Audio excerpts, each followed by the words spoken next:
வணக்கம் மக்களே. நான் என்ன கேட்குறேன்னா, ஒரு பச்சை பிள்ளைங்க, ஒரு 2 வயசு பிள்ளைக்கு அங்கே நிற்கிறது விஜய் அங்கிள் தான், அங்கே நிற்கிறது விஜய் அண்ணா தான், அங்கே நிற்கிறது விஜய் சார் தான், ஒரு நடிகர் தான் அப்படின்ட்டு அதுக்கு என்ன விவரம் தெரியும்? ஒரு 10-15 வயசு பிள்ளையை கூட்டு போகிறதே தப்புன்னு சொல்கிறோம். அதுங்களுக்கே சில பேருங்களுக்கு மூச்சு திணறல் வரும்.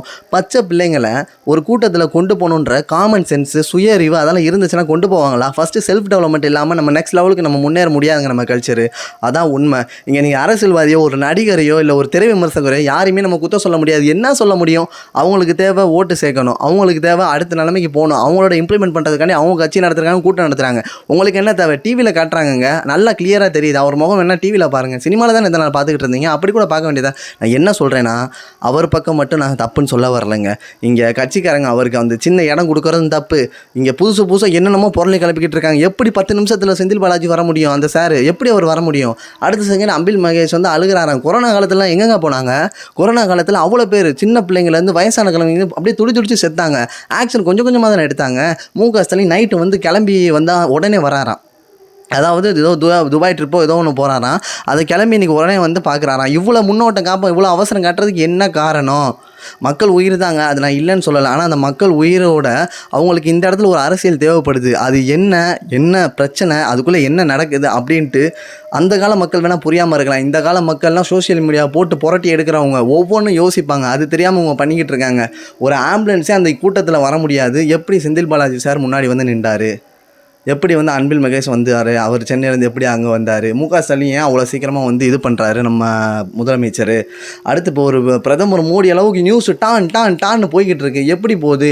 அது ஒரு ஃபேக் நியூஸா, அது ஒரிஜினல் நியூஸான்னு தெரியறதுக்கே நமக்குலாம் 6 மணி நேரம் 7 மணி நேரம் ஆகும். 1 மணி நேரத்தில் அது எப்படி ஒரிஜினாலிட்டியும் கம்பேர் பண்ணாங்க? என்ன ஆகுது?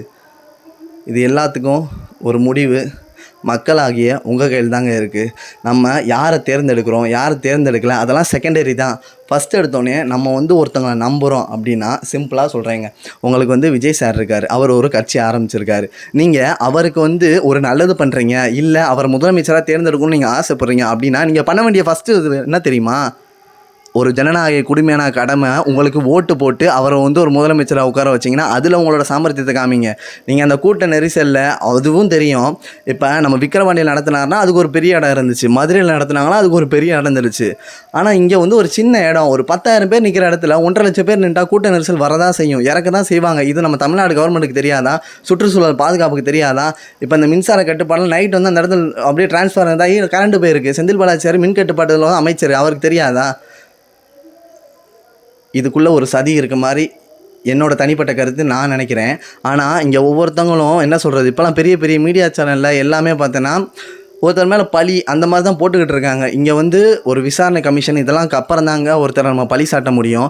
ஒரு நியூஸ் சேனல் நிற்க சொல்கிறாங்களா, விஜய் சார் வந்து நிற்காமல் போகிறாரு. அந்த நேரத்தில் நின்றா நீங்கள் என்ன பண்ணுவீங்க? நியூஸ் சேனல் ஆகிய நீங்கள் என்ன பண்ணீங்க? உங்களுக்கு எப்படி இதெல்லாம் தெரியுமா? முன்னாடி இதெல்லாம் நீங்கள் பிளான் பண்ணுறீங்களான்னு கேட்பாங்க.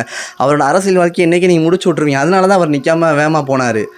அடுத்து வருவார்ல, இந்த இப்போ அறிவிச்சிருக்காருல, ட்விட்டரில் போட்டிருக்காரு. அவருக்கும் மனசு கஷ்டமாக தானே இருக்கும். நம்ம மாநாட்டுக்கு வந்தவங்க, நம்மளோட பிரச்சாரத்துக்கு வந்தவங்க ஒரு 39 பேர், இப்போ கரண்ட் வேல்யூ 39 பேர் இறந்துருக்காங்க. அவருக்கு மனசு கஷ்டமாக தான் இருக்கும். போட்டிருக்காரு. இப்போ ஸ்டாலின் வந்து 10 லட்சம் ஒரு குடும்பத்துக்கு அறிவிக்கும் போது இவர் 20 லட்ச ரூபா அறிவிச்சிருக்காரு. காசு அஸ் நாட் மேட்டர், ஓகேவா? Money is not matter. இங்கே என்ன பிரச்சனைனா, ஒரு குடிமகனா ஒரு சராசரிவாக காமன் செல்ஃப் இம்ப்ளிமெண்ட் அவன் பண்ணிக்கணும். ஒரு கூட்டத்தில் போகிறோம், ஒரு குழந்தைய கூட்டிகிட்டு போகிறோம், அந்த ஒரு காமன் சென்ஸ் இல்லாமல் நம்ம நெக்ஸ்ட் ஜென்ரேஷன் வளரவே வளராதுங்க. ஒருத்தவங்களுக்கு நம்ம நல்லது பண்ணணும்னா ஓட்டு போடுங்க, நல்ல தலைவரை தேர்ந்தெடுங்க, நெக்ஸ்ட் ஜென்ரேஷன் வந்து இம்ப்ளிமெண்ட் பண்ணுங்க, நமக்கு நல்லது நடக்கும் அப்படின்னு நீங்கள் நினைக்கணும். ஏதோ சொல்லுவாங்களே, ஒருத்தவங்களை கண் மூடித்தனமாக நம்பிட்டோம்னா அவரை பார்க்கணும் அப்படின்ட்டு குடும்பமாக போய் 10 மணி நேரம் 15 மணி நேரம் எதுக்கு? அவரே என்ன சொல்கிறாரு? குழந்தைங்க, இந்த கர்ப்பிணி பெண்கள், வயசானவங்களாம் எதுக்கு வரீங்கன்னு தானே கேட்குறாரு. நம்ம அதுக்கேற்ற மாதிரி தாங்க நம்மளும் செயல்படணும். ஒரு தலைவராக நம்ம நினைக்கிறோன்னு வச்சுப்போமே விஜய் சாரை, அவர் சொல்கிறத நம்ம பின்பற்றினா மட்டும்தான் அவருக்கு நல்லது நடக்கும். இப்போ இன்றைக்கி யாருக்கு வயிற்று வலி? அவருக்கும் ஒரு வயிற்று வலி, நமக்கு அதுக்கு மேலே. நைட்டெல்லாம் இந்த நியூஸ் எல்லாம் கேட்கும்போது நம்மளால் தூங்க முடியலை. பெரிய பெரிய விஷயங்கள்லாம் நடந்திருக்கு. இருந்தாலுமே இந்த நியூஸ் எப்படின்னா அனாமத்தான் உயிர் போயிருக்கு, சின்ன பிள்ளையிலேருந்து பெரிய ஆள் வரைக்கும். இதுக்கு யார் காரணம்? முற்றிலும் மக்களாகிய நம்ம தான். செல்ஃப் இம்ப்ளிமெண்ட்டு, செல்ஃப் டெவலப்மெண்ட் இல்லைனா இந்த மாதிரி விஷயங்கள் இன்னும் கண்கூட நடந்துக்கிட்டு தாங்க இருக்கும். ஒரு விசாரணை கமிஷனுக்கு அப்புறம் தான் இதில் யார் குற்றவாளி, யார் பின்னாடி, யார் இது அப்படின்னு தெரியும். இப்போ நம்ம செந்தில் பாலாஜி சாரே அந்த 10 நிமிஷத்தில் வந்தால் தான் எனக்கு சந்தேகமாக இருக்குது. ரெண்டாவது எல்லோரும் வராங்க, அழுகிறாங்க, இது பண்ணுறாங்க. இது வந்து ஒரு ட்ராமேட்டிக்காக இருக்குது. என்ன சொல்கிறது, ஒருத்தர் பேசுகிறாரு, அவர் வந்து தன்னோட மனைவியும் 2 பிள்ளைங்களை இழந்திருக்காரு. அவர் என்னமோ கேஷுவலாக பேசிக்கிட்டு இருக்காரு. என்னால் நம்பவே முடியலை. அந்த நேரத்தில் தொண்டை அடைச்சி நின்றுக்குறோம். ஆனால் அவர் கேஷுவலாக பேசுகிறாரு. என்ன காரணம்னே தெரியலைங்க. இது என்னோட ஆதங்கமாக இருக்குது. நைட்டுலேருந்து இந்த நியூஸ் இதெல்லாம் பார்க்க பெரிய பெரிய சேனல்ஸ் இன்ன வரையும் அதை பற்றி பேசலை. என்னன்னு தெரில, அவங்களுக்கு என்ன பிரச்சனை வருமோன்னு தெரில, வெளிப்படையாக பேச மாட்டாங்க. நான் எனக்கு மனசில் தோண சொன்னேன். இது வியூஸ்காண்டி அதுக்காண்டிலாம் இல்லைங்க. இது என் மனசில் பட்டது நான் சொன்னேங்க, அவ்வளோதாங்க. இந்த வீடியோ வந்து ரீச் ஆகலாம், அதெல்லாம் இதில் என்ன பிரச்சனை வருது அதெல்லாம் எனக்கு தெரியலைங்க.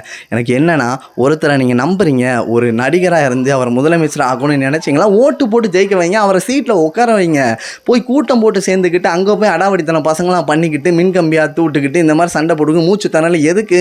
ஒன்று கேட்குறேன். மதுரையில் அவ்வளோ பெருசு நடந்துச்சு, நம்ம விக்கிரவாண்டியில் நடந்துச்சு. மதுரை அழகர் ஆற்றுல இறங்குற மாதிரி ஒரு கூட்டம் இருக்குமா? கோடிக்கணக்கான மக்கள் நெரிசலில் தான் இருப்பாங்க. அப்போ கூட 30 பேர்லாம் சாக மாட்டாங்க. அதிகபட்சமாக அதுவும் ஆற்றுல இந்த மாதிரி முங்கி தான் ஒரு ஆள் 2 பேர் இறப்பாங்க. அதுக்காண்டி அழகர் மேலே கேஸ் போட முடியுமா?